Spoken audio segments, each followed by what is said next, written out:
ሰላም ጤና ይስጥልኝ ጋሽ ሰሎሞን ለማግኘት እንግዲህ ወደ ብሔራዊ ቲያትር መተናል።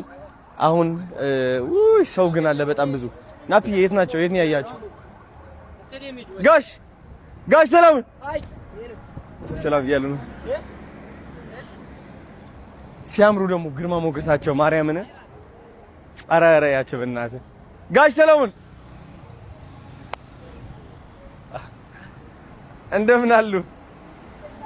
ሰላም ነው? እንደምን አሉ? እንደምን አላችሁ? ደህና ነው? አለን እግዚአብሔር ይመስገን። ስላየኋችሁ ደስ ብሎኛል። ኧረ ብሔራዊ ቲያትር እዚህ ነው።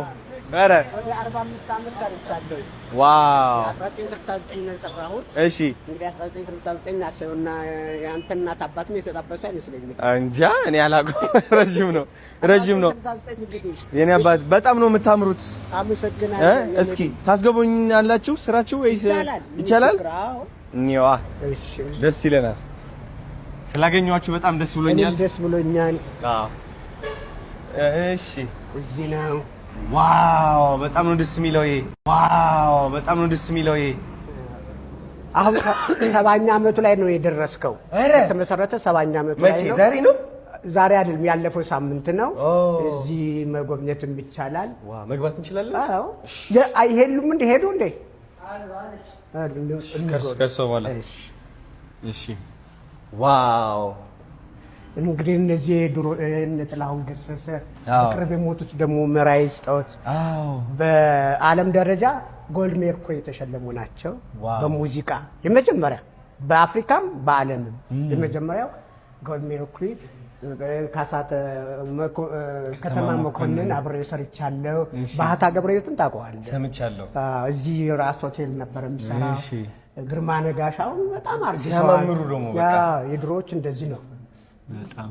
ተስፋዬ ረዳት ፕሮፌሰር ተስፋዬ ገሰሰ የቲያትር ቤቱ በጣም ደግሞ የምንወደውና የምናደንቀው በአንድ ጊዜ ስፓርክ የሆነ ሰው ወጋየሁ ንጋቱ እኔን ይመስላል ትንሽ ወጋየሁ ንጋቱ በማይገኝ እዚህ ነው። መቼም አባባ ተስፋዬ ጋር አልደረስክም። አልደረስክም። አያቸው ነበረ ግን አባባ ተስፋዬ ይባላሉ። በጣም ጌታቸው ደባልቄ። ጭራቀረሽ ደግሞ ትትልህ ዘነበች ታደሰ። ጭራቀረሽ ትባል ዘነበች እንትን ሻፍቲን አፍሪካን የሚባል ፊልም ነበረ። ሻፍት አሜሪካን ሀገር የታወቀ ነው እሱ። እንግዲህ በሴቶች አደባባይ ቲያትር እንኳን መስራት አይችሉም። ወንዶች ነበሩ ያኔ ቲያትር የሚሰሩት። ሃንሰም የሆኑ ወንዶች አሉ እንደነ ጋሽመራ የመሳሰሉ ሴት ሆነው ይሰራሉ። ኋላ አደባባይ አይወጣም። ያኔ ማን ያገባታል ቺባሌጌ ተብላ እና እሷ በፓንትና ፒክኒ ፓንት አለ አይደል እና በጥቁር መያዣ ነው ያን ፊልም የሰራችው መጀመሪያ። እና ኃይለ ሥላሴ እቺ ምን ዘነጥ ነው የሆነ ታሪክ አለ። ጭራ ቀረሽ አሏት። ጭራ ቀረሽ በቃ ብድ ስላለች ጭራ ቀረሽ